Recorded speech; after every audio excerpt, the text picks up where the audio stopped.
మనము అపోస్తులుల కార్యములు అనేటువంటి పుస్తక ధ్యానంలో ఉన్నాము. ఈరోజు ప్రత్యేకంగా అపోస్తులుడైనటువంటి పౌలు గారు చేసినటువంటి మొదటి సువార్త దండయాత్ర చెప్పాలని నేను సిద్ధపడి ఉన్నాను. దేవునికి స్తోత్రం, హల్లెలూయా. ఇప్పుడు 13వ అధ్యాయము నుంచి మనము ప్రారంభిస్తూ ఉన్నాం. 13వ అధ్యాయము నుంచి 14వ అధ్యాయము 26వ వచనం వరకు కూడా పౌలు గారి యొక్క మొదటి సువార్త దండయాత్ర మనకి కనిపిస్తుంది. దేవునికి స్తోత్రం, హల్లెలూయా, హల్లెలూయా. ఈరోజు ప్రత్యేకంగా మొదటి సువార్త దండయాత్ర ఎక్కడెక్కడికి వెళ్ళారు, అక్కడ ఏం జరిగింది అనేటువంటి విషయాలు త్వరగా నేను మీకు చెప్తాను.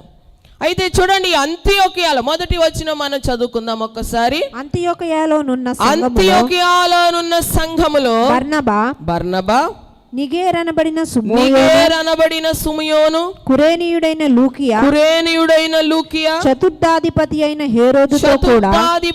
హేరోదుతో కూడా పెంచబడిన మనాయేసు, సౌలు అను ప్రవక్తలను బోధకులను ఉండిరి. హల్లెలూయా. అంతియోకియా సంఘములో ఇక్కడ 5 వ్యక్తులు మనకి కనిపిస్తున్నారు. యెరూషలేము సంఘములో ఎలాగైతే పెద్దలు ఉన్నారో, ఈ అంతియోకియా సంఘములో కూడా వీరు పెద్దలుగా ఉన్నారు. ఎవరెవరు వాళ్ళు? బర్నబా, రెండవది నిగేర్ అనబడిన సుమయోను, మూడవది కురేనీయుడైన లూకియా, తర్వాత చతుర్థాధిపతి అయిన హేరోదుతో కూడా పెంచబడిన మనాయేసు, సౌలు. ఈ 5 కూడా కలిసంట ఈ 5 సంఘములో పెద్దలుగా ఉన్నారు, ముఖ్యులుగా ఉన్నారు. వీళ్ళందరూ కలిసి ప్రభువుని సేవించుచు ఉపవాసం ఉండి ప్రార్థన చేస్తూ ఉన్నారంట అంతియోకియా సంఘంలో. అలాగ వాళ్ళు ప్రభువుని సేవిస్తూ ఉపవాసం ఉండి ప్రార్థన చేస్తున్నప్పుడు పరిశుద్ధాత్మ వారితో మాట్లాడుతున్నారు. ఏం మాట్లాడుతున్నారు? 2వ వచనం చూడండి. వారు ప్రభువుని సేవించుచు ఉపవాసము చేయుచుండగా పరిశుద్ధాత్మ నేను బర్నబాను సౌలును పిలిచిన పని కొరకు వారిని నాకు ప్రత్యేకపరచుడని వారితో చెప్పెను. అంతటా వారు ఉపవాసం ఉండి ప్రార్థన చేసి వారి మీద చేతులుంచి వారిని పంపిరి. హల్లెలూయా. పరిశుద్ధాత్మ దేవుడు వాళ్ళందరూ ఉపవాసం ఉండి ప్రార్థన చేస్తున్నప్పుడు వాళ్ళతో మాట్లాడుతున్నారు. ఏమని? ఇదిగో బర్నబాను సౌలును నేను పిలిచిన పని కొరకు వారిని ప్రత్యేకపరచండి అని చెప్పారు. దేవునికి స్తోత్రం. వెంటనే ఈ మిగతా 3 కూడా ఏం చేశారు? బర్నబా సౌలు అక్కడ తీసేస్తే మిగతా 3 కూడా వారి మీద చేతులుంచి వారికి ప్రార్థన చేసి వారిని సువార్త సేవకై పంపించారు. దేవునికి స్తోత్రం, హల్లెలూయా. దేవునికి మహిమ కలుగును గాక. ఇప్పుడు మనము బయలుదేరుతున్నారన్నమాట. పౌలు బర్నబా మాత్రమే కాదు, ఇందాక వాళ్ళతో పాటు ఇంకొక వ్యక్తిని కూడా తీసుకొచ్చారని చెప్పాను కదా. బర్నబా యొక్క సమీప బంధువుడు మార్కు అను మారు పేరు గల యోహానును కూడా వీళ్ళు వెంటబెట్టుకున్నారు. బర్నబా, సౌలు, యోహాను, మరికొంతమంది కూడా ఉన్నారు వాళ్ళతో. వీళ్ళందరూ కూడా కలిసి ఇప్పుడు సువార్త సేవకు బయలుదేరుతున్నారు. ఎక్కడి నుంచి ఎక్కడికి బయలుదేరారో మనం చూద్దాం. హల్లెలూయా. చదవండి ఇప్పుడు. కాబట్టి వీరు పరిశుద్ధాత్మ చేత పంపబడిన వారై సెలూకయకు వచ్చి అక్కడ నుండి ఓడ ఎక్కి కుప్రాకు వెళ్ళిరి. దేవునికి స్తోత్రం, హల్లెలూయా. దేవునామానికి మహిమ కలుగును గాక. వారు ఎవరి చేత పంపబడ్డారంట? ఎవరి చేత పంపబడ్డారు? పరిశుద్ధాత్మ చేత. మనుష్యుల చేత పంపబడలేదు వీళ్ళు, వేరెవ్వరి చేతనో పంపబడలేదు వీరు. ఎవరి చేత పంపబడుతున్నారు? పరిశుద్ధాత్మ చేత పంపబడుతున్నారు. పంపబడిన వారే ఇప్పుడు చూడండి, అంతియోకియాలో ఉన్నారు కదా వీళ్ళు. ఈ అంతియోకియా నుండి సెలూకయాకు వచ్చారు. ఎక్కడికి వచ్చారు? సెలూకయాకు వచ్చి అక్కడ నుండి ఓడ ఎక్కి కుప్రాకు వెళ్ళిరి. దేవునికి స్తోత్రం, హల్లెలూయా. దేవునామానికి మహిమ కలుగును గాక. ఆమేన్, హల్లెలూయా, హల్లెలూయా. చూడండి, మీ అందరికీ బాగా అర్థమవుతుంది. ఇందాక నేను చెప్పాను కదా, అంతియోకియా అనేటువంటి ప్రాంతము ఇది. ఇక్కడ యెరూషలేము అనేటువంటి ప్రాంతం, యెరూషలేము పైన దమస్కు మొన్న చూపించాను. అయితే చెదరిపోయిన వారందరూ కూడా అటు ఇటు అన్ని ప్రాంతాలకి చెదిరిపోయారు. ఇందాక మనం చదువుకున్నాము, కొంతమంది ఫినీకే, కుప్రా, అంతియోకియా ప్రాంతాలకి చెదరిపోయారని ఇందాక నేను చదివాను. ఫినీకే అనేటువంటి ప్రాంతం ఇక్కడ ఉంటుంది. అయితే చెదరిపోయిన వారి అంతియోకియాలకు కూడా వచ్చి ఇక్కడ కూడా సువార్తను ప్రకటించారు. ఇది సిరియాలోనున్నటువంటి అంతియోకియా అన్నమాట, సిరియా. దేవునికి స్తోత్రం. బలమైన సంఘం ఇక్కడ ప్రారంభించబడింది. అయితే ఇక్కడ నుంచి ఇదిగో సెలూకయా అనేటువంటి ప్రాంతం ఉంది కదా, కనబడుతుందా అందరికీ? ఇక్కడ దీనికి 15 కిలోమీటర్ల దూరం ఉంటుంది. దేవునికి స్తోత్రం, హల్లెలూయా. కాలినడకని ఇక్కడికి వెళ్ళారు. ఎందుకు అనంటే ఇక్కడ మాత్రమే ఓడల రేవు ఉంది. సో వారు ఓడ ఎక్కి ఇక్కడ సెలూకయా ఎక్కడికి వచ్చారు? కుప్రా. ఎక్కడికి వచ్చారు చెప్పండి? కుప్రా. ఈ కుప్రా అనేది ఒక దీవి అన్నమాట. ఇది ఒక ఐలాండ్, ఒక దీవి. ఈ సెలూకయా నుంచి ఇక్కడికి సుమారు 90 మైళ్ళు. దేవునికి స్తోత్రం. ఓడ ప్రయాణం చేసుకుని ఈ కుప్రా అనేటువంటి దీవికి వచ్చారు. అయితే ఇదంతా, ఈ దీవి పేరు కుప్రా. అయితే కుప్రాలో ఉన్న సలామీలో మొదట వాళ్ళు దిగుతారు. అక్కడ మనం చదువుదాం చూడండి. దేవునికి స్తోత్రం. వారు సలమీలో ఉండగా యూదుల సమాజ మందిరములలో దేవుని వాక్యము ప్రచురించుచుండిరి. యోహాను వారికి ఉపచారము చేయువాడై ఉండెను. దేవునికి స్తోత్రం. సలామి చూపించాను కదా, సలామీలో, కుప్రాలో ఒక ప్రాంతము సలామి. ఆ సలామీలో యూదుల సమాజ మందిరములో దేవుని వాక్యం ప్రచురించుచున్నారంట. అక్కడ ఏముంది? సలామీలో సమాజ మందిరము ఉంది. మనము సమాజ మందిరము ఎక్కడ ఉన్నా సరే గుర్తుపెట్టుకోవలసిన విషయం ఏంటంటే అక్కడ చాలామంది యూదులు ఉంటారు అని అర్థం చేసుకోవాలి. హల్లెలూయా. యూదులు ఎక్కువగా ఉన్న ప్రతి చోట కూడా ఖచ్చితంగా సమాజ మందిరాలు ఉంటాయి. అంటే ఈ సలామీలో, కుప్రాలో కూడా చాలామంది యూదులే ఉన్నారు. అందుకనే వారికి ఒక సమాజ మందిరం కూడా ఉంది. వీరు వెళ్ళినటువంటి వారు ఆ సమాజ మందిరంలో ఏం చేస్తున్నారంట? దేవుని వాక్యాన్ని ప్రచురిస్తున్నారు. దేవునికి స్తోత్రం, హల్లెలూయా, హల్లెలూయా. అయితే యోహాను ఏం చేస్తున్నాడంట? వారికి ఉపచారము, పరిచర్య చేసేవాడే ఉన్నాడు. 2 పెద్ద సేవకులతో కలిసి వెళ్ళాడు యోహాను. ఎవరెవరు వాళ్ళు? సౌలు, బర్నబాలతో కలిసి యోహాను వెళ్ళాడు. ఏం చేస్తున్నాడు యోహాను వెళ్ళి? వారికి ఉపచారము. వీళ్ళేమో సువార్త ప్రకటిస్తూ ఉంటే ఇతడేమో ఉపచారము చేస్తున్నాడు. అయితే ఇప్పుడు జరిగినటువంటి సంఘటన ఏంటంటే వారు ఆ ద్వీపమంతటా సంచరించి పాపు అను ఊరికి వచ్చారంట. దేవునికి స్తోత్రం. ఈ పాపు కూడా ఇక్కడే ఉంటుంది, కుప్రాలో. దేవునికి స్తోత్రం. ఇదిగో మీరు చూడండి, హల్లెలూయా. ఇదంతా కూడా ఇక్కడి నుంచి అంతా సంచరించి ఇక్కడికి వచ్చారు. పాపు. ఇక్కడ చాలా గొప్ప అద్భుతం జరుగుతుంది. దేవునికి స్తోత్రం, హల్లెలూయా. ఆ కుప్రా ద్వీపం అంతటినీ కూడా ఏలుబడి చేస్తున్న గవర్నర్, ఒక అధిపతి ఉన్నాడు. దేవునికి స్తోత్రం. అతని పేరు సెర్గీ పౌలు. ఏం పేరు చెప్పండి? ఆ కుప్రా ద్వీపం అంతటినీ కూడా పరిపాలిస్తున్న ఒక గవర్నర్, రోమా సామ్రాజ్యంలో పనిచేస్తున్న ఒక గవర్నర్. అతని పేరు సెర్గీ పౌల్. దేవునికి స్తోత్రం, హల్లెలూయా. అతడు బర్నబాని సౌలును పిలిపించుకుని దేవుని వాక్యం వినాలని ఆశపడుతున్నాడు. ఏం చేస్తున్నాడంట? దేవుని వాక్యం వినాలని ఆశపడుతూ ఉంటుంటే అదే ప్రాంతంలో గారడీవాడును అబద్ధ ప్రవక్తయునైన బర్యేను అను ఒక యూదుడు కూడా ఉన్నాడంట. దేవునికి స్తోత్రం. ఆ ప్రాంతంలో ఎవరున్నారంట? గారడీవాడును అబద్ధ ప్రవక్తయునైన బర్యేను అతని పేరు. అతడు ఒక యూదుడని స్పష్టంగా రాస్తూ ఉన్నాడు. దేవునికి స్తోత్రం. ఆ యూదుడు ఒక అబద్ధ ప్రవక్త, గారడీలు చేసుకుంటూ తానే ఆ ప్రాంతంలో గొప్పవాడిగా పేరు పొందాడు.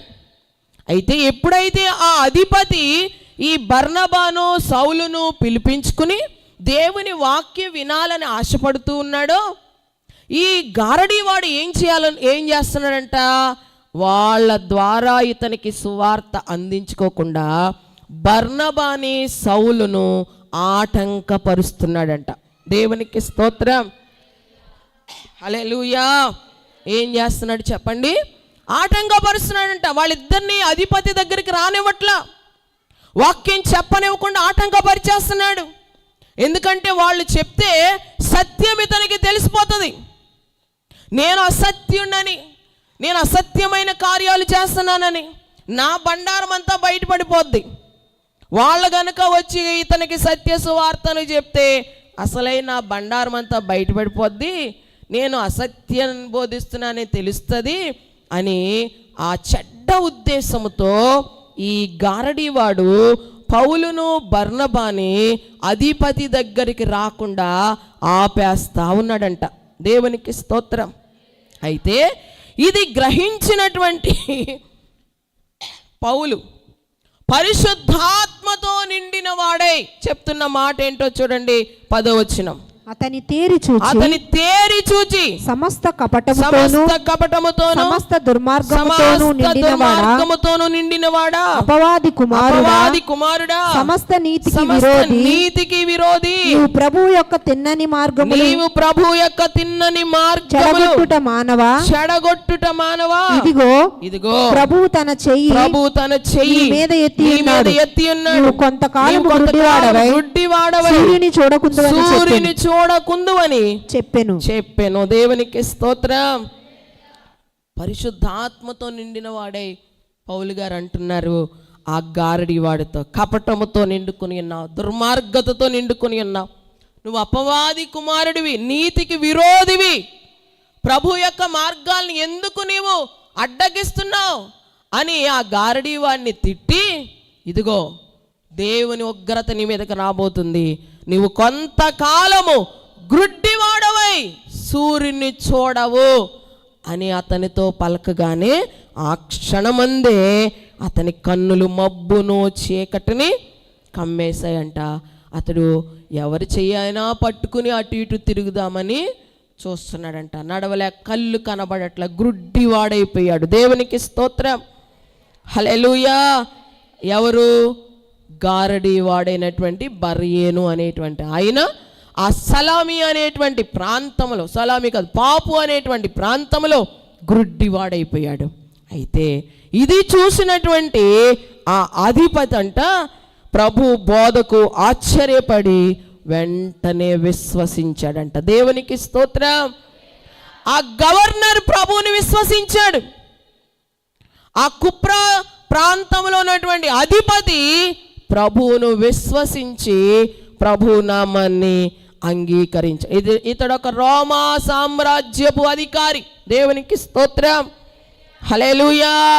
రోమా సామ్రాజ్యంలో పిలాతు అధికారిగా ఉన్నప్పుడు పిలాతు అయితే యేసును సిలువ వేశాడు, కానీ రోమా సామ్రాజ్యంలో అధికారిగా ఉన్నటువంటి ఈ సెర్గీ పౌలు మాత్రం ప్రభువును విశ్వసించి రక్షించబడినట్లుగా ఇక్కడ మనం చూస్తా ఉన్నాం. దేవునికి స్తోత్రం, హల్లెలూయా. ఇలాగా కుప్రా ప్రాంతం అంతా కూడా వీళ్ళు సంచరించారు. కుప్రాలో ఉన్నప్పుడు వీళ్ళకి ఏ హాని జరగలేదు, ఏ శ్రమలు కూడా రాలేదు. కుప్రా అనేటువంటి ప్రాంతం బర్నబా యొక్క సొంత ఊరు కూడా. హల్లెలూయా. చెప్పాను కదా, మనము 4వ అధ్యాయం చివరి వచనంలో చదువుకుంటాం కుప్రాకు సంబంధించిన బర్నబాని. బర్నబా యొక్క సొంత ఊరు అన్నమాట కుప్రా. కాబట్టి కొంచెం తెలిసిన వాళ్ళు వీళ్ళు ఉంటారు కాబట్టి వాళ్ళకి కుప్రాలో ఏ విధమైన శ్రమలు, ఆటంకాలు, వ్యతిరేకతలు ఏమీ కూడా అంతగా లేవు. చాలా చక్కగా వాళ్ళు సువార్త పరిచర్యను అక్కడ ముగించుకున్నారు. దేవునికి స్తోత్రం. అయితే అక్కడ నుండి ఇప్పుడు బయలుదేరి ఎక్కడికి వెళ్తున్నారో చూద్దాం. చూడండి 13వ వచనము. తరువాత పౌలును అతనితో కూడా ఉన్నవారు ఓడ ఎక్కి పాపు నుండి బయలుదేరి పంఫూలియాలోనున్న పెర్గేకు వచ్చిరి. దేవునికి స్తోత్రం. హల్లెలూయా. మరలా మనం మ్యాప్ దగ్గరికి వెళ్దాం. చూడండి, ఏది ఇదిగో కుప్రా. ఇక్కడి నుంచి మరలా వాడ ఎక్కారు. దేవునికి స్తోత్రం. హల్లెలూయా. మరలా వాడ ఎక్కి ఇక్కడికి వచ్చారు. ఇది పంపు. ఇంకొక మ్యాప్ ఉంటుంది, అది కూడా చూపించలేకపోతే ఇలా విడదీసినట్టు ఉంటుంది బ్లూ కలర్లో. ఇదిగో చూడండి, ఇలాగా పంపూలియా. ఇదొక రాష్ట్రం లాంటిది అన్నమాట. ఇదొక ప్రాంతం. ఇందులో ఉన్నటువంటి పెర్గే అనే ప్రాంతానికి వచ్చారు. దేవునికి మహిమ కలుగును గాక. దేవుని కృప ద్వారా అదంతా కూడా టర్కీలో ఉన్నటువంటి ప్రాంతమే. హల్లెలూయా. మేము 2024వ సంవత్సరంలో టర్కీ వెళ్ళినప్పుడు ఆ పెర్గే పట్టణాన్ని మేము చూసాం. దేవునికి స్తోత్రం. ఇప్పుడైతే అదంతా పాడైపోయిన ఆ శిథిలాల్లాగా ఉన్నాయి, కానీ ఆ పెర్గే పట్టణానికి మేము కూడా వెళ్ళాం. ఈ వాక్యం చదువుతున్నప్పుడు నాకు అది జ్ఞాపకం వచ్చింది. దేవునికి స్తోత్రం. అయితే పెర్గేకు వాళ్ళు వెళ్ళిన తర్వాత అక్కడ యోహాను వారిని విడిచిపెట్టి యెరూషలేముకి తిరిగి వెళ్ళిపోయాడు. ఏం జరిగిందంటే అక్కడ చదవండి. పంపూలియాలో ఉన్న పెర్గేకు వచ్చిరు. అచ్చట యోహాను వారిని విడిచిపెట్టి యెరూషలేమునకు తిరిగి వెళ్ళారు. అక్కడ కొన్ని దినాలు పెర్గే అంతా సంచరించి సువార్త ప్రకటించారు. ఇప్పుడు అక్కడి నుంచి బయలుదేరి మరలా ఎక్కడికి వెళ్తున్నారు చూడండి. అప్పుడు వారు పెర్గే నుండి బయలుదేరి పిసిదియాలోనున్న అంతియొకయకు వచ్చిరి. దేవునికి స్తోత్రం. హల్లెలూయా. దేవునామానికి మహిమ కలుగును గాక. ఆమేన్. హల్లెలూయా. ఈ పైనే ఉంది చూడండి. ఇక్కడి నుంచి మరలా కొన్ని ఇవన్నీ లాస్ట్ ఎన్ని సంవత్సరాల్లో చేశానో ఆఖరిలో చెప్తాను. అయితే ఇక్కడ కొన్ని దినాలు సువార్త ప్రకటించిన తర్వాత ఇది పిసిదియా అనేటువంటి ప్రాంతం. ఇందులో ముఖ్య పట్టణము అంతియొకయ. ఇక్కడ ఉన్నటువంటి ఆ సిరియాలో ఉన్న అంతియొకయ వేరు, ఈ అంతియొకయ వేరు. అందరికి కనబడుతుందా? దేవునికి స్తోత్రం. లేకపోతే మీరు వెనకాల బైబిల్లో అయినా చూసుకోవచ్చు, మీకు అర్థమవుతుంది ఏ ప్రాంతం నుంచి ఎలా వెళ్ళింది సువార్త. దేవునికి స్తోత్రం. ఇప్పుడు మనం టర్కీ ప్రాంతంలోనికి వెళ్ళిపోయాం. హల్లెలూయా. యెరూషలేమును వదిలిపెట్టేశాం. ఎక్కడికి వెళ్ళాం చెప్పండి? టర్కీలోకి వెళ్ళిపోయాం. దేవునికి స్తోత్రం. హల్లెలూయా. పౌలు గారు అక్కడ పిసిదియాలో ఉన్న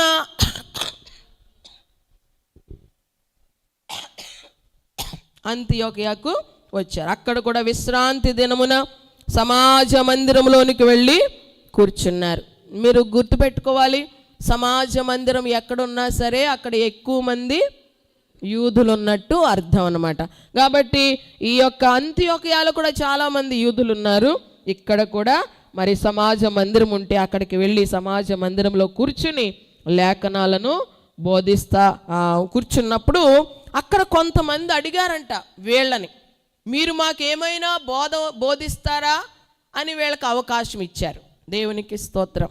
దూర ప్రాంతాల నుంచి వచ్చారు కదా, మరి ప్రసంగం ఏమైనా చెప్తారా, మీరు ఏమైనా మాకు బోధిస్తారేమో, బోధించండి అని చెప్పి వాళ్ళకి సమయం ఇచ్చినప్పుడు అప్పుడు పౌలు గారు నిలబడి వాక్యము బోధించడం మొదలు పెడుతున్నారు. దేవునికి స్తోత్రం. ఈ అంతియొకయలో ప్రసంగం మొదలు పెట్టారు. 17వ వచనం కాడి నుంచి మనకి 41వ వచనం వరకు కూడా పౌలు గారి యొక్క ప్రసంగం ఇది. అదంతా మనం చెప్పాలంటే కుదరదు, కానీ ఈ ప్రసంగంలో 3 ప్రాముఖ్యమైన విషయాలు పౌలు గారు జ్ఞాపకం చేశారు. ఒకటి ఏంటంటే ఇశ్రాయేలీయుల చరిత్రను జ్ఞాపకం చేశారు, దేవునికి స్తోత్రం. రెండవది యేసుక్రీస్తు ప్రభువారు చేసిన మరణ పునరుత్థానములను గురించి బోధించారు. మూడవది ఆయన బోధించిన విషయం ఏంటో తెలుసా? యేసుక్రీస్తు నందు తప్ప మీకు ఇంక ఏ నామములో పాప క్షమాపణ కలగదు అని చాలా స్పష్టంగా బోధించారు. దేవునికి స్తోత్రం, హల్లెలూయా. యేసయ్య మనందరి కోసం ప్రాణాలు అర్పించడానికి వచ్చి ప్రాణాలు త్యాగం చేసి ఆయన తిరిగి లేచి వెళ్ళిపోయారు. అయితే ఆ యేసు నామములో మీరు విశ్వసిస్తేనే మీకు పాప క్షమాపణ కలుగుతుందని వాక్యాన్ని వాళ్ళకి ఈ 3 ప్రాముఖ్యమైన అంశాలతో వాక్యాన్ని బోధించారు. దేవునికి స్తోత్రం, హల్లెలూయా. దేవునామానికి మహిమ కలుగును గాక. ఇప్పుడు ప్రాముఖ్యంగా 42వ వచనం చదవండి. ఆ యొక్క వచనం అయిపోయింది, ఆ ప్రసంగం అయిపోయింది. వారు సమాజ మందిరంలో నుండి వెళ్ళుచుండగా ఈ మాటలను మరుసటి విశ్రాంతి దినమున తమతో చెప్పవలెనని జనులు వేడుకొన్నారంట. హల్లెలూయా. ప్రసంగం అయిపోయింది, సమాజ మందిరంలో నుండి వారు వెళ్ళిపోతూ ఉంటుంటే కొంతమంది జనులంట వచ్చి ఈ ప్రసంగం, ఈ మాటలు మరుసటి విశ్రాంతి దినం కూడా మాకు చెప్పండి, వచ్చే ఆదివారం కూడా ఈ ప్రసంగం చేయండి అన్నారు. దేవునికి స్తోత్రం, హల్లెలూయా. ఏమన్నారు చెప్పండి? కొంతమంది వచ్చి వచ్చే ఆదివారం కూడా ఇదే ప్రసంగం చేయండి అన్నారు. అసలు ఈ వారం చెప్పిన ప్రసంగం ఇంకో వారం చెప్తే అంగీకరిస్తామా మనం? దేవునికి స్తోత్రం, హల్లెలూయా. దేవునికి మహిమ. ఈ ప్రసంగమే ఇంకో వారం కూడా చెప్పండి అయ్యగారు అని ఎప్పుడైనా అడిగామా మనం? దేవునికి స్తోత్రం, హల్లెలూయా. కానీ ఏమంటున్నారో చూడండి, ఈ మాటలు మరుసటి విశ్రాంతి దినం కూడా మాకు చెప్పండి అని వాళ్ళని వేడుకున్నారంట. దేవునికి మహిమ కలుగును గాక, ఆమేన్. ఇక్కడ ఒక విషయం మనకి జ్ఞాపకం చేస్తున్నాను. ఒకే ప్రసంగం పదే సార్లు మనకి వినబడుతూ ఉంది అని అంటే దాని అర్థం ఏంటంటే దాన్ని ఇంకా నువ్వు ఆచరణలో పెట్టట్లేదని అర్థం. దేవునికి స్తోత్రం. యేసన్న గారంట కొత్తగా ఒక సంఘాన్ని స్థాపిస్తే అక్కడ ఒక దైవజనుడిని పంపించారంట. అతను కూడా కొత్త దైవజనుడే. అయితే ఆ సంఘానికి మొదటి ఆదివారం ఒక ప్రసంగం చేశారు. సంఘం అంతా చాలా సంతోషించారు. రెండో ఆదివారం వచ్చింది, రెండో ఆదివారం కూడా అదే ప్రసంగం చేశారంట పాస్టర్ గారు. ఫోన్లే కొత్త ఆయన కదా అని ఊరుకున్నారు. మూడో వారం వచ్చిందంట, మూడో వారం కూడా అదే ప్రసంగం. నాలుగో వారం వచ్చింది, నాలుగో వారం కూడా అదే ప్రసంగం అంట. ఇంక ఊరుకుంటారా సంఘస్థులు? దేవునికి స్తోత్రం. ఈ పాస్టర్ గారికి ఏమీ రాదు, అసలే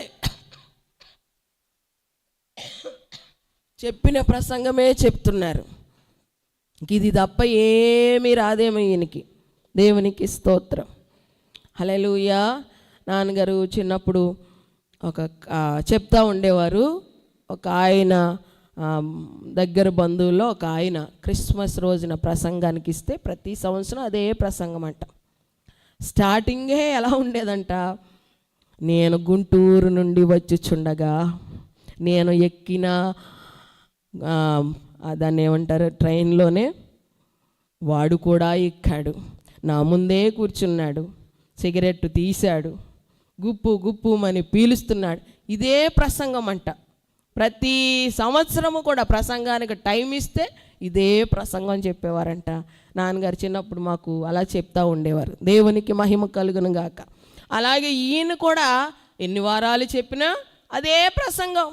ఇక సంఘస్థులు కోపం వచ్చి యేసన్న గారి దగ్గరికి వెళ్ళిపోయారంట. వెళ్ళిపోయి, అయ్యగారు ఈ పాస్టర్ గారు మాకొద్దు, ఈ ప్రసంగం తప్ప ఇంకేం ఆయనకి రావట్లే, 4 వారాల నుంచి ఇదే వాక్యం చెప్తున్నారు, తీసేసి మాకు వేరే పాస్టర్ని అయ్యండి అన్నారంట. అప్పుడే సెన్న గారు అన్నారంట, అయ్యా ఒకే ప్రసంగం ఇన్నిసార్లు మీ దగ్గరకు వస్తుంది అని అంటే మీరు ఇంకా దాన్ని అంగీకరించలేదు, దానిలో ఇంకా మీరు నేర్చుకోవలసింది ఏదో ఉంది, అందుకనే పదే మీకు వినిపిస్తున్నాడు, వెళ్ళి అదే వినండి, ఎన్ని వారాలు చెప్తే అదే మీరు వినండి అని వాళ్ళని పంపించేశారంట. కానీ పాస్టర్ గారిని మాత్రం మార్చల. దేవునికి స్తోత్రం. ఒక ప్రసంగం పదే సార్లు మనకి వినబడుతుందంటే దాని అర్థం ఏంటంటే దాన్ని మనం నేర్చుకోవలసింది ఏదో ఉంది అందులో. హల్లెలూయా, హల్లెలూయా. ఇక్కడైతే వీళ్ళు చాలా ఆసక్తితో అడుగుతున్నారు, వచ్చే ఆదివారం కూడా ఇదే వాక్యం మాకు చెప్పండి అని వేడుకున్నారంట. ఆ సమాజ మందిరములో చాలామంది యూదులు మత ప్రవిష్టులు, యూదా మత ప్రవిష్టులు పౌలు బర్నబాను వెంబడించారంట. అక్కడ అంతియోకియాలో, అపిసిదియాలో ఉన్నటువంటి అంతియోకియాలో చాలామంది యూదులు, అలాగే భక్తిపరులైన యూదా మత ప్రవిష్టులు సౌలును బర్నబాను వెంబడించారంట. వీరు వారితో మాట్లాడుచు దేవుని కృపయందు నిలకడగా ఉండాలని వారందరినీ హెచ్చరించారు. ఇప్పుడు మరలా నెక్స్ట్ ఆదివారం వచ్చేసింది. మరుసటి విశ్రాంతి దినమున దాదాపుగా ఆ పట్టణమంతయు దేవుని వాక్యము వినుటకు కూడి వచ్చెను. దేవునికి స్తోత్రం, హల్లెలూయా. నెక్స్ట్ ఆదివారానికంట ఆ అంతియోకియా పట్టణపు వారందరూ కూడా దాదాపుగా అందరూ దేవుని వాక్యము వినడానికి కూడి వచ్చేసారంట. దేవునికి స్తోత్రం, హల్లెలూయా. ఎందుకు వచ్చారు వాళ్ళందరూ అని అంటే ఇక్కడ మనం ఆలోచించాలి. మొదటి ఆదివారం వాక్యం విన్నవాళ్ళు ఇంటికి వెళ్ళిపోయి ఖాళీగా కూర్చోలా, వెళ్ళి చెప్పారు ఆ ప్రాంతమంతా. ఎక్కడి నుంచో దైవజనులు వచ్చారు, చక్కని వాక్యం బోధించారు, మీరు కూడా రండి, ఈ వారం మరలా వాళ్ళు వాక్యం మనకి బోధించబోతున్నారు అని ఆ పట్టణమంతటిని రేపి వాళ్ళందరినీ పురికొల్పి వాళ్ళతో పాటు దేవుని మందిరానికి తీసుకొచ్చారు. హల్లెలూయా, హల్లెలూయా. ఈ పని మనం చెయ్యాలి. మనం మాత్రమే దేవుని వాక్యం వినేసి వెళ్ళిపోవటం కాదు, మరనేకులకు దేవుని వాక్యం వినిపించటానికి దేవుని మందిరానికి మనము నడిపించే వారంగా ఉండాలి. చెప్పాలి దేవుని మందిరానికి రావాలని, నడిపించాలి మన వంతుగా. మనం పడవలసినటువంటి ప్రయాస ఖచ్చితంగా మనం ప్రయాసపడి దేవుని మందిరానికి అనేకులను నడిపించాలి. దేవునికి స్తోత్రం, హల్లెలూయా. చూడండి, ఆ పట్టణమంతా వచ్చేస్తే యూదుల జనసమూహములను చూచి మత్సరముతో నిండుకుని దూషించుచు పౌలు చెప్పిన వాటికి అడ్డము. ఎప్పుడైతే విపరీతంగా జనాలు వచ్చేసారో యూదులకి ఏమొచ్చేసింది చెప్పండి? అసూయ వచ్చేసింది. మేము చెప్తున్నప్పుడు ఎవరు ఎంతమంది రావట్లా, ఎక్కడి నుంచో వచ్చారు, వీళ్ళకి ఎంతమంది వచ్చేసారు అని వాళ్ళకి అసూయ పుట్టి, ఆ యూత మత ప్రవిష్టులందరికీ కూడా అసూయ పుట్టి వాళ్ళకి ఆటంకపరుస్తూ ఉన్నారంట. హల్లెలూయా, హల్లెలూయా. అప్పుడు పౌలును బర్నబాయు ధైర్యముగా ఇట్లా అన్నారంట, దేవుని వాక్యం మొదట మీకు చెప్పుట ఆవశ్యకమే, అయినను మీరు దాన్ని త్రోసివేసి మిమ్మల్ని మీరే నిత్య జీవమునకు అపాత్రులుగా ఎంచుకొనిచున్నారు గనుక ఇదిగో మేము అన్యజనుల యొద్దకు వెళ్ళుచున్నాము. ఏలయనగా నీవు భూదిగంతముల వరకు రక్షణార్థంగా ఉండినట్లు నిన్ను అన్యజనులకు వెలుగుగా ఉంచున్నానని ప్రభువు మాకు ఆజ్ఞాపించెనని. దేవునికి స్తోత్రం, హల్లెలూయా. దేవునికి మహిమ కలుగును గాక. ఇదిగో మొదట సువార్త మీకే వచ్చింది యూదులారా, అయితే మీరు దాన్ని తృణీకరించారు, వద్దని నిరాకరించారు కాబట్టి అన్యుల దగ్గరికి వెళ్ళింది. ఇదిగో మేము అన్యుల దగ్గరికి వెళ్ళి సువార్త ప్రకటిస్తాం, మీరు ఎలాగో మొదటి నుంచి నిరాకరిస్తున్నారు, ఇప్పుడు నిరాకరిస్తున్నారు కాబట్టి మేము అన్యుల దగ్గరికి వెళ్ళి సువార్త ప్రకటిస్తామని చెప్పగానే అప్పటికే అక్కడ కొంతమంది అన్యులు ఉన్నారంట. వాళ్ళందరూ మాటలు విని బహుగా సంతోషించారంట. దేవునికి స్తోత్రం, హల్లెలూయా. ప్రభు వాక్యం ఆ ప్రదేశం అంతటా వ్యాపించను గనుక యూదులు భక్తి మర్యాదల గల స్త్రీలను ఆ పట్టణపు ప్రముఖులను రేపి పౌలును బర్నబాకును హింస కలుగజేసి వారిని తమ ప్రాంతముల నుండి వెళ్ళగొట్టిరి. హల్లెలూయా. ఈ అంతియోకియా పట్టణంలో గొప్ప ఉద్యమం లేచింది. అనేక మంది ప్రభువుని అంగీకరిస్తున్నారు. అది నచ్చనటువంటి వీరు యూదులు మత పెద్దలు ఏం చేశారు, కొంతమందిని వాళ్ళకి విరోధంగా మాట్లాడే వారిని కూడా లేపారంట. నిందలు మోపే వాళ్ళని కొడగట్టుకుని వాళ్ళ మీద నిందలేసి లేనిపోని అపనిందలన్నీ వాళ్ళ మీద మోపి వాళ్ళని ఏం చేశారంట, తమ ప్రాంతముల నుండి వెళ్ళగొట్టేశారంట. హల్లెలూయా, హల్లెలూయా. అయితే వీరు ఏం చేశారంట, పౌలు బర్నబాలు, వీరు తమ పాదధూళి వారి తట్టు దులిపివేసి, దేవునికి స్తోత్రం, హల్లెలూయా. మొన్న కూడా చెప్పాను, మొన్న శుక్రవారం, పాదధూళి, సేవకుని యొక్క పాదధూళి చాలా విలువైనది. హల్లెలూయా, హల్లెలూయా. యేసుప్రభు వారి శిష్యులను సేవకు పంపిస్తూ చెప్పినటువంటి మాటే అది. మీరు ఏ గ్రామంలోనికైనా వెళ్ళినప్పుడు వారు మిమ్మల్ని చేర్చుకుంటే మీరు ఆ గ్రామానికి శుభమని చెప్పండి. ఒకవేళ ఎవరైనా చేర్చుకొనకపోతే అక్కడ మీ పాదధూళి దులిపేసి వచ్చేయండి అని శిష్యులకు యేసయ్య చెప్పారు. కాబట్టి ఇక్కడ వీళ్ళు ఏం చేశారంట, వీళ్ళను వెళ్ళగొట్టేస్తున్న కారణం చేత అక్కడ పాదధూళి దులిపేసి వాళ్ళు ఎక్కడికి వచ్చేసారంట, యుకోనియా అనేటువంటి ప్రాంతానికి వచ్చేసారు. దేవునికి మహిమ కలుగును గాక. ఆమేన్, హల్లెలూయా, హల్లెలూయా. శిష్యుల పాదధూళి చాలా విలువైనది. దేవుని సేవకుల పాదాలు ఎంతో సుందరమైనవని వాక్యం సెలవిస్తుంది. సేవకుల పాదాలు మన గృహాల్లో అడుగు పెట్టడం చాలా మంచిది. సేవకుల పాదాలు మన గుమ్మాల్లోనికి రావడం చాలా చాలా చాలా మంచిది. దేవునికి స్తోత్రం. అయితే సేవకులు మన ఇంటికి వచ్చినప్పుడు శుభవచనాలు పలుకుతారు, శుభాలు చెప్తారు. అయితే ఆ శుభములు రిసీవ్ చేసుకునే యోగ్యత మీకు ఉండాలి. హల్లెలూయా. మిమ్మల్ని దీవిస్తారు సేవకులు వచ్చి, దాన్ని పొందుకునే యోగ్యత మీకు ఉండాలి. యోగ్యత లేదనుకోండి, వాళ్ళు దీవించిన దీవెనలన్నీ కూడా సేవకుని వెనకాలే వెళ్ళిపోతాయంట, మీకేమీ కలగదంట. అంటే సేవకుని చేర్చుకోవటమే కాదు, సేవకుడు శుభవచనాలు పలికినప్పుడు దాన్ని పొందుకునే యోగ్యత కూడా మనకి ఉండాలి. దేవునికి మహిమ కలుగును గాక. ఆమేన్, హల్లెలూయా. సరే, వీళ్ళు ఎక్కడికి వచ్చేసారు ఇప్పుడు? అంతియోకియాలో నుండి యుకోనియాలోకి వచ్చేసారు. దేవునికి మహిమ కలుగును గాక. ఆమేన్, హల్లెలూయా, హల్లెలూయా. పక్కనే ఉంది కదా, మనకు కనబడుతుంది. అంతియోకియా పక్కన ఇకోనియా కనబడుతుంది. కనపడ్డది అందరికీ? దేవునికి స్తోత్రం. ఆ పక్కన సైడ్ ఇకోనియా. దేవునికి మహిమ కలుగును గాక. ఇక్కడ ఈకోనియాలో కూడా జరిగిన సంఘటన ఏంటో చూద్దాం. చూడండి, ఈకోనియాలో కూడా జరిగింది ఏదనగా, అక్కడ కూడా సమాజ మందిరం ఉంది.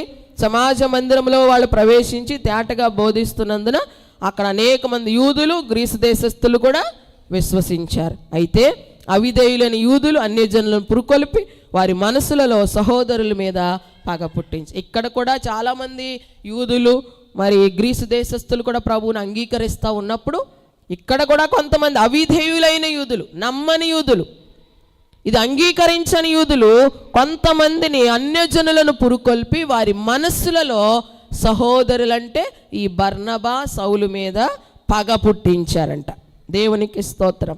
కాబట్టి వారు ప్రభువుని ఆనుకుని ధైర్యంగా మాట్లాడుచు అక్కడ బహుకాలము అయినా ఎంత వ్యతిరేకత వచ్చినా సరే అక్కడ వాళ్ళు చూడండి, దేవునికి మహిమ కలుగును గాక, ధైర్యంగా బోధిస్తూ కొంతకాలం అక్కడ గడిపారు. ఆ ప్రాంతంలో, యుకోనియా ప్రాంతంలో కూడా దేవుడు వారి ద్వారా గొప్ప సూచక్రియలు, అద్భుతాలు చేయించి మరి దేవుని కృపావాక్యమునకు సాక్ష్యము ఇప్పించుచున్నారు. అయితే ఆ పట్టణంలో కూడా కొంతమంది మరి జరిగిన సంఘటన ఏంటో చూడండి. 4వ వచనం, ఆ పట్టణపు సమూహములో భేదములు పుట్టగా కొందరు యూదుల పక్షంగాను కొందరు అపోస్తలుల పక్షముగాను రెండు గుంపులు అయిపోయినాయి ఆ యుకోనియాలో. కొందరేమో యూదుల పక్షంగా ఉన్నారు, కొందరేమో పౌలు బర్నబాల పక్షంగా ఉన్నారు.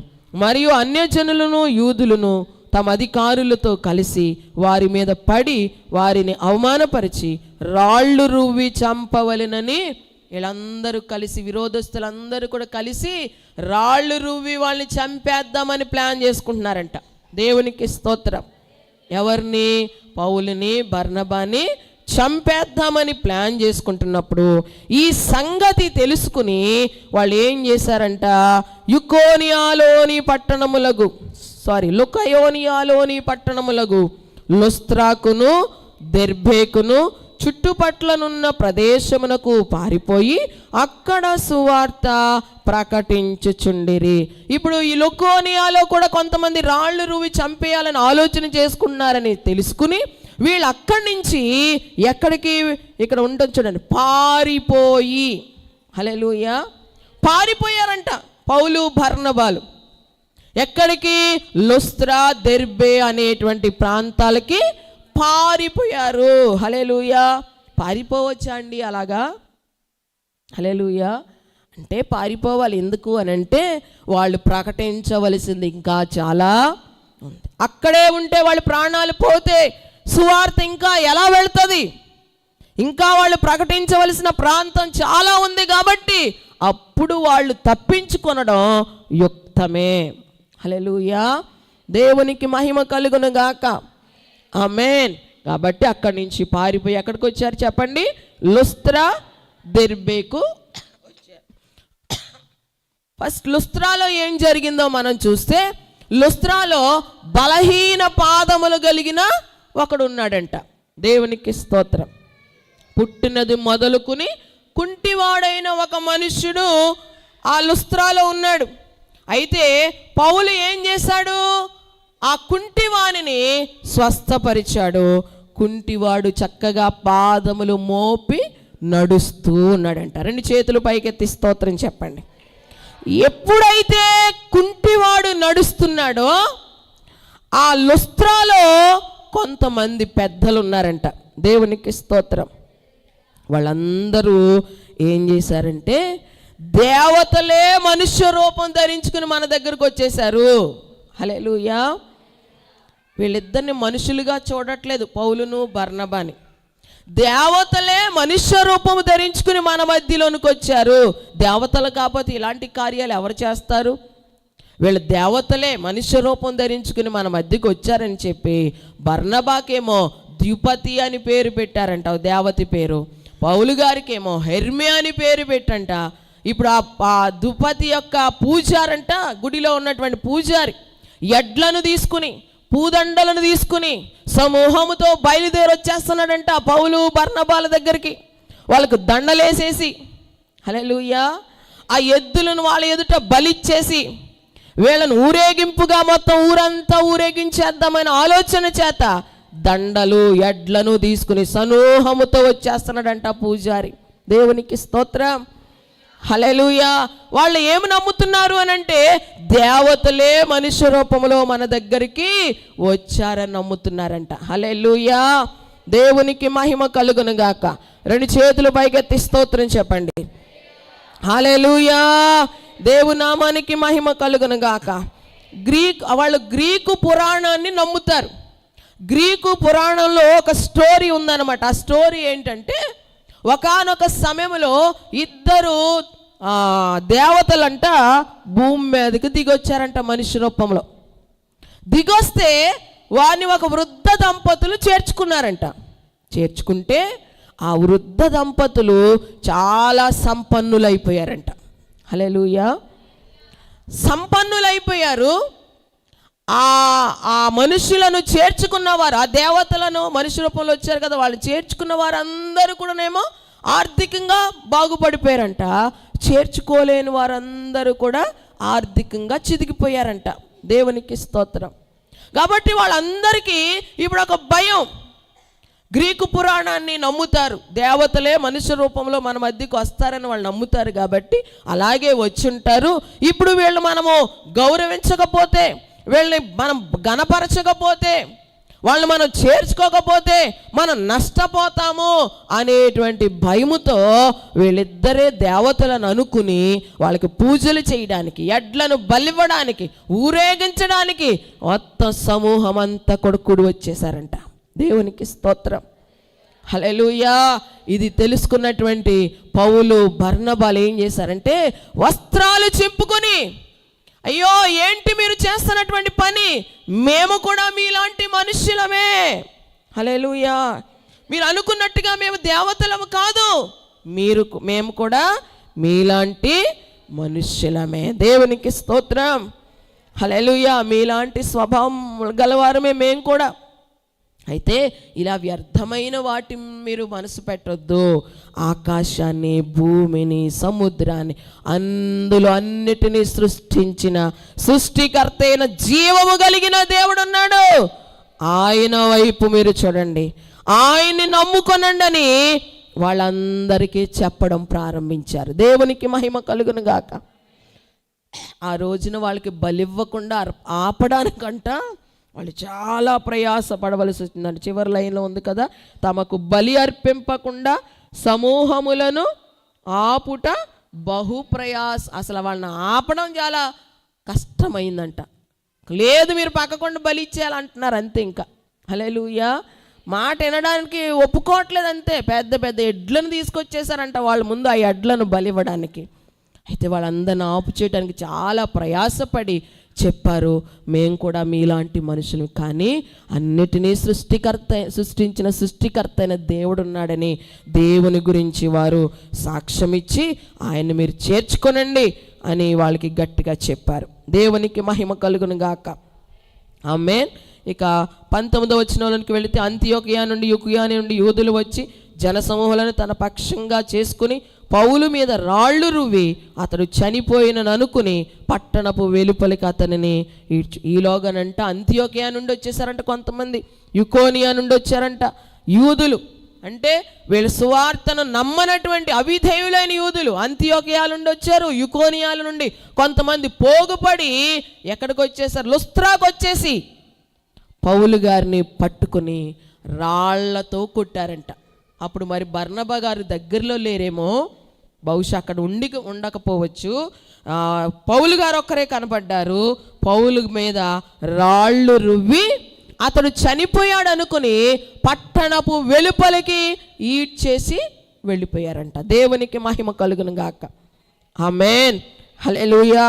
అయితే వాళ్ళు వెళ్ళిపోయిన తర్వాత కొంతమంది శిష్యులందరూ ఆయన దగ్గరకు వచ్చేసరికి మరి అతడు చనిపోలేదు, కానీ పౌలు గారు కాసేపటికి మెల్లగా తేరుకుని లేచి ఎక్కడికి వెళ్ళారంట, డైరెక్ట్గా మరునాడు బర్నబాతో కూడా దెర్బేకు బయలుదేరి పోయాను. దేవునికి స్తోత్రం.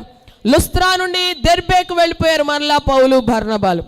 వారు ఆ పట్టణంలో సువార్త ప్రకటించి అనేకులను శిష్యులుగా చేసిన తర్వాత లుస్త్రాకును, హల్లెలూయా, దెర్బేలో కూడా సువార్త ప్రకటించారు. అక్కడ కూడా చాలా మందిని బలపరిచారు, రక్షించారు. దేవునికి స్తోత్రం, హల్లెలూయా. ఈ దెర్బేతో మొదటి సువార్త దండయాత్ర పూర్తయింది. హల్లెలూయా. ఇప్పుడు మనం ఈ వచనంలో చూస్తే అక్కడ అనేకులను శిష్యులుగా చేసిన తర్వాత మరలా ఇప్పుడు రిటర్న్ జర్నీలో వస్తున్నారు. దేవునికి స్తోత్రం. రిటర్న్ మరలా దెర్బే నుంచి లుస్త్రాకును, లుస్త్రా నుండి ఇకోనియాకును, యుకోనియా నుండి అంతియోకియాకును తిరిగి వచ్చి అక్కడ కూడా కొంతమంది అక్కడ ఉన్నటువంటి ఇంతకుముందు ఎవరెవరైతే రక్షణ పొందారో వారందరినీ మరలా దృఢపరిచి సంఘములో కూడా ఇక్కడ ఒక మాట ఉంటుంది, ప్రతి సంఘములో వారికి పెద్దలను నిర్ణయించారంట. దేవునికి స్తోత్రం. వీళ్ళు ఎక్కడెక్కడైతే తిరిగి వెళ్ళారో అక్కడ అన్ని సంఘాలు స్థాపించబడ్డాయి కదా. తిరుగు ప్రయాణంలో వాటన్నిటిని దర్శించుకుంటూ ప్రతి సంఘములో కూడా సంఘ పెద్దలను నిర్ణయించారంట. దేవునికి స్తోత్రం, హల్లెలూయా. సంఘ పెద్దలను ఏర్పరిచి ఉపవాసం ఉండి ప్రార్థన చేసి వారు నమ్మిన ప్రభువుకు వారిని అప్పగించరి. తరువాత పిసిదియా దేశమంతటా సంచరించి పంపులియాకు తిరిగి వచ్చిరి. మరియు పెర్గేలో వాక్యము బోధించి అత్తలియాకు దిగి వెళ్ళిరి. అక్కడి నుండి ఓడ ఎక్కి తాము నెరవేర్చిన పని నిమిత్తము దేవుని కృపకు అప్పగింపబడిన వారే మొదట బయలుదేరిన అంతియోకియాకు తిరిగి వచ్చిరి. దేవునికి స్తోత్రం, హల్లెలూయా. ఒక్కసారి ఇప్పుడు చూడండి, లాస్ట్గా నేను చెప్పేస్తున్నాను. దేవునికి మహిమ కలుగును గాక. ఆమేన్. మనము మొదటి ప్రయాణం ఇక్కడి నుంచి ప్రారంభమైంది, అంతియోకియా. ఈ అంత్యోకియా నుంచి సెలూకయకు వచ్చి వాడ ఎక్కి కుప్రాకు వచ్చారు. ఇదొక ద్వీపం, సముద్రం మధ్యలో ఉన్నటువంటి ద్వీపం. మొట్టమొదటి సలామీలో దిగారు. ఈ సలామీలో సువార్త ప్రకటించుకుని ఇదంతా సంచరించి పాపుకి వచ్చారు. ఈ పాపులో మరి అధిపతి అయినటువంటి సెర్గీ పౌల్ని రక్షించారు, రక్షణ పొందాడు. అలాగే ఇక్కడ గారడీ వాడైనటువంటి ఒక వ్యక్తి కూడా గ్రుడ్డివాడైపోయినట్లుగా మనం చూస్తున్నాం. ఇక్కడి నుంచి మళ్ళా వాడ ఎక్కి ఈ పంపూలియాలో ఉన్నటువంటి పెర్గేకు వచ్చారు. దేవునికి స్తోత్రం. ఇక్కడ కొంతకాలం సువార్త ప్రకటించి ఈ పిసిదియాలో ఉన్న అంతియోకియాకు వచ్చారు. దేవునికి స్తోత్రం. ఈ అంతియోకియా నుండి ఇకోనియాకు వచ్చారు. ఇకోనియా నుండి లుస్త్రాకు వచ్చారు. లుస్త్రా నుండి దెర్బేకు వచ్చారు. ఇక్కడతో ప్రయాణం ముగిసింది. మరలా ఇప్పుడు తిరుగు ప్రయాణం అన్నమాట. దెర్బే నుండి లుస్త్రాకి, లుస్త్రా నుండి ఇకోనియాకు, ఇకోనియా నుండి అంతియోకియాకు వచ్చి అంతియోకియా నుండి పెర్గేకి వచ్చారు. దేవునికి స్తోత్రం. ఇంకొక చిన్న మ్యాప్ ఉంటుంది చూడు, ఇంగ్లీష్లో పెట్టిన మ్యాప్ ఉంటుంది చూడండి. ఇది ఎందుకు చూపిస్తున్నానంటే పెర్గే తర్వాత అత్తాలియాకు వస్తారు. అక్కడ మనకి ఆ మ్యాప్లో అది కనబడదు, ఈ పక్కనే ఉంటుంది, కొంచెం దూరం అనమాట, 15 కిలోమీటర్స్. ఈ అత్తాలియాకు వచ్చి ఇక్కడ వాడ ఎక్కి వెళ్ళేటప్పుడు కుప్రాకి వెళ్ళారు కదా, కానీ తిరిగి వచ్చే ప్రయాణంలో కుప్రాని మరలా వాళ్ళు టచ్ చేయకుండా డైరెక్ట్గా మరలా సెలూకయాలు వాడ దిగి అంతియోకియాకి వచ్చేసారు. తిరుగు ప్రయాణంలో కూడా వాళ్ళు ఏ ప్రాంతాలకు వెళ్ళారో అవన్నీ మరలా టచ్ చేసుకుని అప్పుడు రక్షణ పొందిన వారందరినీ బలపరుస్తూ సంఘ పెద్దలు నిర్ణయించి మరి వాళ్ళ ఆ సంఘాలన్నిటిని కూడా బలపరిచి మరలా వాళ్ళు ఎక్కడికి తిరిగి వచ్చేసారు చెప్పండి? అంతియోకియా. ఎక్కడైతే ప్రయాణం మొదలు పెట్టారో అక్కడికి తిరిగి వచ్చేసారు. దేవునికి మహిమ కలుగును గాక. ఇది పౌలు గారి యొక్క మొదటి సువార్త, ఆయన దర్శించినటువంటి ప్రాంతాలన్నమాట, మొదటి దండయాత్రల. దేవునికి స్తోత్రం. సుమారు 1 గంట పావులో నేను ఈ ప్రయాణం అంతా చెప్పాను కదా. అయితే ఆయన చేసిన ప్రయాణం 1 గంట పావులో చేయలే. హల్లెలూయా. మొత్తం ఈ మొదటి సువార్త దండయాత్ర చేయడానికి పట్టిన కాలము 2.5 సంవత్సరాల కాలం. ఎంత కాలం చెప్పండి? 2.5 సంవత్సరాల కాలం. అంటే బైబిల్ స్పష్టంగా ఎక్కడెక్కడ ఎన్ని రోజులు ఉన్నారు ఇలా అయితే ఏమీ లేదు, కానీ టోటల్గా మొత్తం వాళ్ళకి మొదటి సువార్త దండయాత్ర కంప్లీట్ చేయడానికి పట్టిన కాలము 2.5 సంవత్సరాల కాలం. ఈ మొదటి ప్రయాణం చేసిన సమయాన్ని మనం చూస్తే సుమారు క్రీస్తు శకం 46 నుండి క్రీస్తు శకం 49 వరకు ఈ ప్రయాణాన్ని చేశారు. దేవునికి మహిమ కలుగును గాక. వారి మొత్తం ప్రయాణం చేసిన దూరం ఎంత అని అంటే 1235 మైళ్ళు. మొదటి సువార్త దండయాత్రలో వాళ్ళు ప్రయాణం చేసిన దూరం ఎంతనంటే 1235 మైళ్ళు లేక 1990 కిలోమీటర్లు. దేవునికి స్తోత్రం. ఆ రోజుల్లో మరి ప్రయాణ సాధనాలు ఏమి లేవుగా, ఏరోప్లేన్స్ లేవు, ట్రైన్స్ లేవు, బస్సులు లేవు, కారులు లేవు. ఎక్కువ శాతం కాలినడక మీదే, సముద్రములు అయితే ఓడ మీద ప్రయాణం. దేవునికి స్తోత్రం. సుమారు ఈ మొదటి దండయాత్రలో 15 పట్టణాలను, కొన్ని దేశాలను వారు ప్రభు కోసం సంపాదించారు. దేవునికి స్తోత్రం. హల్లెలూయా. ఏ ప్రయాణ సాధనాలు లేకపోయినా కాలి నడక మీద వెళ్ళి బహుగా సువార్తను ప్రకటించి అనేకమైన ప్రాంతాలను ప్రభు కొరకు వీరు సంపాదించగలిగారు. ఆమేన్. అయితే అన్ని వసతులు మనకున్నాయి, ప్రయాణ సాధనాలు ఉన్నాయి, మనకు అన్నీ అనుకూలంగా ఉన్నాయి. ఇప్పుడు మరి మనము సువార్త ప్రకటిస్తున్నామా? దేవునికి స్తోత్రం. హల్లెలూయా. దేవునికి మహిమ కలుగును గాక. ఎక్కడికి వెళ్ళాలన్నా బైక్స్ ఉంటున్నాయి, కార్స్ ఉంటున్నాయి, మరి బస్సులు ఉంటున్నాయి, ట్రైన్లు ఉన్నాయి, అన్ని ప్రయాణ సాధనాలు ఉన్నాయి మనకి. కానీ కనీసం పక్క వారికి కూడా మనము సువార్త ప్రకటించిన వారిగా ఉంటున్నాం. పక్కింటికి ఉప్పు కోసం, కరివేపాకు కోసం వెళ్తాం, కానీ పక్కింటోళ్ళకి సువార్త మాత్రం ప్రకటించం. హల్లెలూయా. దేవునికి మహిమ కలుగును గాక.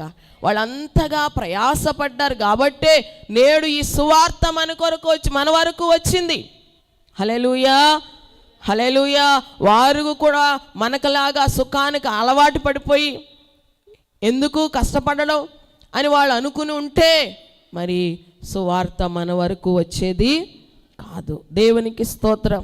కుప్రాలోనే వాళ్ళకి ఎటువంటి శ్రమ ఎదురవ్వలేదు, కానీ మిగతా ప్రాంతాలన్నిటిలో కూడా శ్రమలు వాళ్ళకి ఎదురయ్యాయి. చాలా వ్యతిరేకత ఎదురయ్యింది.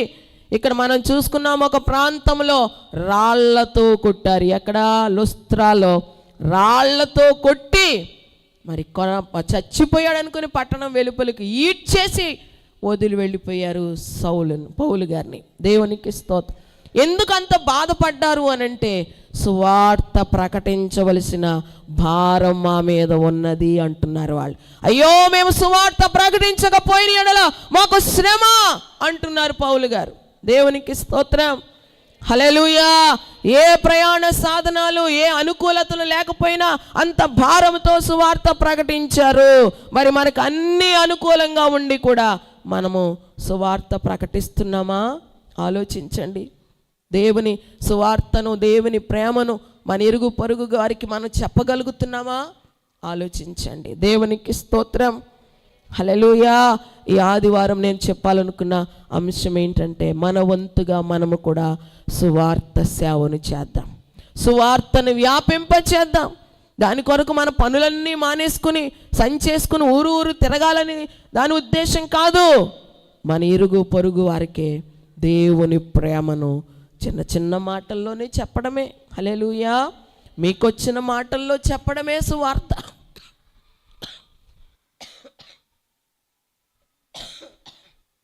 హల్లెలూయా. గనుక అయ్యో, సువార్త ప్రకటించకపోయిన ఎడల నాకు శ్రమ అని మనము గ్రహించుకుని మన వంతుగా మనము సువార్త ప్రకటిద్దాం. నిస్వార్థమైనటువంటి సేవ ప్రభు కోసం మనం చేద్దాం. దేవునికి మహిమ కలుగును గాక. ఆమేన్. హల్లెలూయా, హల్లెలూయా. దేవుని నామానికి మహిమ కలుగును గాక. ఇంతటితో మనకి ఈ పౌలు గారి యొక్క మొదటి సువార్త దండయాత్ర ముగిసింది. దేవుని చిత్తంలో మరలా మరొక వారంలో మనం రెండవ సువార్త దండయాత్ర ఎక్కడెక్కడికి వెళ్ళారో పౌలు గారు నేర్చుకుందాం. దేవునికి మహిమ కలుగును గాక. ఇది బైబిల్ స్టడీ. నేను చెప్పండి, మనం అంటే బైబిల్ నేర్చుకుంటున్నాం, మీకు నేర్పించాలని. ప్రశాంత్ అయ్య గారు ఎలాగో వాక్యం చెప్తున్నాం. ఒక వారం మీరు వాక్యం విన్నా, ఒక వారం ఇది వాక్యమే, కానీ ఒక స్టడీ లాగా అనమాట. ఇది బైబిల్లో ఉన్న విషయం మీకు అర్థం కావాలి. మన సంఘము ఎలా ఉంటుందంటే, బైబిల్లో ఉన్న విషయాలు అసలు చాలా తెలియనటువంటి వారుగా ఉంటున్నారు. కాబట్టి నాకు పరిశుద్ధాత్మ దేవుడు ప్రేరేపించాడు ఇది చెప్పాలి అని. నిజంగా మీకు చెప్పడం వల్ల నేను కూడా చాలా నేర్చుకుంటున్నాను. దేవునికి స్తోత్రం. హల్లెలూయా. నిజానికి ఒక అంశాన్ని తీసుకుని మొత్తం బైబిల్లో ఉన్న రిఫరెన్స్ అన్నీ తీసేసుకుని మనము ఒక అంశంలోంచి ఎన్నో పాఠాలు నేర్చుకోవచ్చు, కానీ నా అంశం అది కాదు. దేవునికి స్తోత్రం. హల్లెలూయా. ఇప్పుడు లుస్త్రాలో బలహీన పాదములు కలిగిన వ్యక్తిని స్వస్థపరిచారు. అది మెయిన్ కాన్సెప్ట్గా మనం తీసుకుని దానికి చాలా రిఫరెన్సులు చూపించి చాలా వాక్యం చెప్పవచ్చు దానికి. హల్లెలూయా. 1-2 గంటల ప్రసంగం మనం చేసుకోవచ్చు దాన్ని, కానీ అది కాదు నా కాన్సెప్ట్. బైబిల్లో ఏముందో దాన్ని వరుస క్రమంగా మీకు నేర్పించాలనేది నా ఉద్దేశం. దేవునికి స్తోత్రం. ఇది బైబిల్ స్టడీ అనమాట. అంటే మీరు వినడం వలన బైబిల్ నేర్చుకుంటారు. దేవునికి స్తోత్రం. హల్లెలూయా. కాబట్టి ఎక్కువగా ఇది ప్రసంగంగా ఉండకుండా క్లాసెస్ లాగా ఉంటాయి. హల్లెలూయా. ఈయన చెప్పే వాక్యం ఎలా ఉంటుంది? ప్రసంగం లాగా కాకుండా క్లాస్ లాగా ఉంటుంది. నేర్చుకోవాలని నా తపన. కాబట్టి అందరికి అర్థమైందండి. దేవునికి స్తోత్రం. మీరు ఇంటికి వెళ్ళిన తర్వాత నేను చెప్పిన విషయాలన్నీ మరలా చదువుతూ ఉండండి. అప్పుడు మీకు ఇంకా బాగా మైండ్లో నోటెట్ అయిపోద్ది. దేవునికి మహిమ కలుగును గాక. ఆమేన్. ఇంతవరకు చెప్పబడిన మాటలు ప్రభు మన హృదయాల్లో స్థిరపరచును గాక. ఆమె చిన్న ప్రార్థన చేసుకుందాం. మహాపరిశుద్ధుడైన మా తండ్రి స్తోత్రాలు. ఇంతవరకు నీ వాక్యము ద్వారా మాతో మాట్లాడి ఉన్నారు తండ్రి. ఈరోజు ప్రాముఖ్యంగా పౌలు గారి యొక్క మొదటి సువార్త దండయాత్ర గురించి నేర్చుకోవడానికి కృప చూపించారు ప్రభువా. మొదటి దండయాత్రలో ఆయన ఏ ప్రాంతాలకి వెళ్ళారో, ఎక్కడెక్కడ ఎటువంటి కార్యాలు జరిగాయో, ఎక్కడెక్కడ ఎటువంటి వ్యతిరేకతను ఆయన ఎదుర్కొన్నారో అవన్నీ కూడా మేము వాక్యంలోంచి నేర్చుకున్నాము తండ్రి. అయ్యా, వారెంతగానో ప్రయాసపడి సువార్త ప్రకటించారు కనుకనే నేటికి మా అందరికీ సువార్త అందింది ప్రభువా.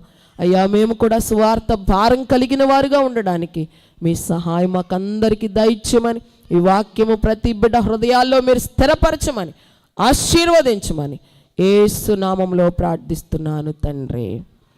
ఆమేన్. ఆమేన్. అందరికీ వందనాలండి.